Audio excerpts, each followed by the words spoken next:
Each year, 47 million unnecessary antibiotic prescriptions are written in U.S. doctors' offices and emergency departments. I'm sure you've taken an antibiotic at some point in time in your life, either because of strep throat, a high fever, or follow-up from some surgery. It is my goal to become a doctor after college, so it will be my duty to correctly prescribe antibiotics to my patients, whether it's humans or animals.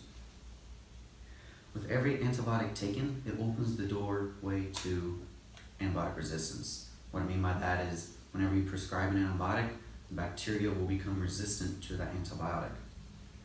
If this is not taken seriously, it can result in a crisis for human health. According to the NCBI, arguably the greatest threat to human health comes in the form of antibiotic resistance. We live in a bacterial world where we will never be able to stay ahead of the mutation curve. A test of our resilience is how far behind the curve we allow ourselves to fall. The way NCBI explains antibiotic resistance is like this. It's all an old target. What that means is bacteria have existed on this planet for billions of years. And so they have lived and evolved through many different kinds of environments.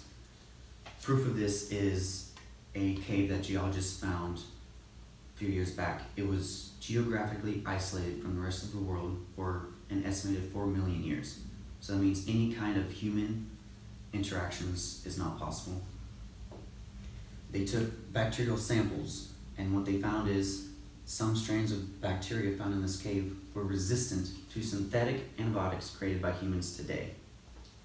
What that means is humans did not create bacterial resistance. Most specifically, penicillin did not create it.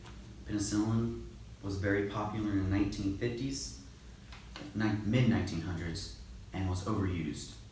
What it resulted in was selective pressures on antibiotic resistance. Think of it this way. You have 2 million bacteria in your gut. You're sick. You go to the doctor, you get an antibiotic. Now you only have 10, 15 bacteria in your stomach. You are now healthy. But those 15 bacteria in your stomach, they are now resistant to the antibiotic that you just took. And you now have that bacteria has favorable conditions. It has no competition. You wiped out its competition. Now it can multiply as quickly as it can.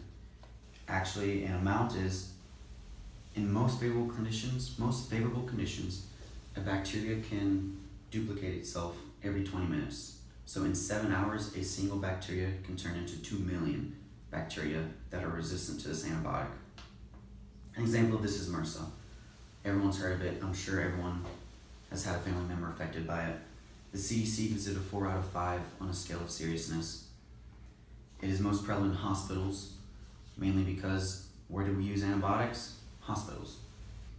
MRSA is resistant to methicillin, penicillin, major antibiotics that we use today.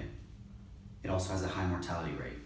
In 2011, according to the CDC, about 15% of people who had a serious case of MRSA passed.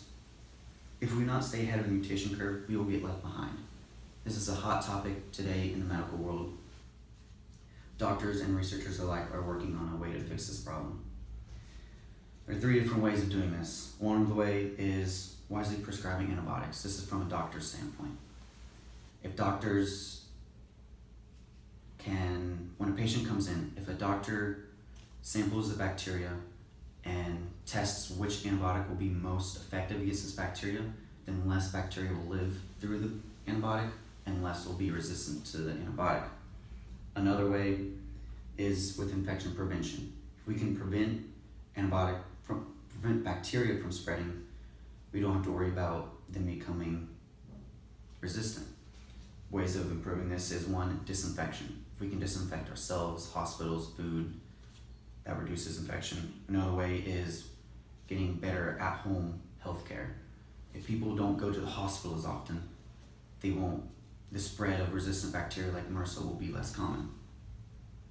The third way is to treat the bacterial infection without killing it. What I mean by that is, think of allergies. When you have dust in your nose, you might get swollen eyes, runny nose, you could even break out from it. from just small particulates. Bacteria can be kind of the same way. Some bacterial strands are not as harmful to the body as the body harms itself. So if you can prevent the body from having an inflammatory response to a bacteria, you're reducing the chance of having to use an antibiotic, and therefore less chance of having resistance. Another way is probiotics. You have good bacteria in your gut. If you can allow those bacteria to outcompete bad bacteria, then you don't have to use an antibiotic. It truly is a race between antibiotics and humans. As we get better at fighting them, they too get better at fighting us.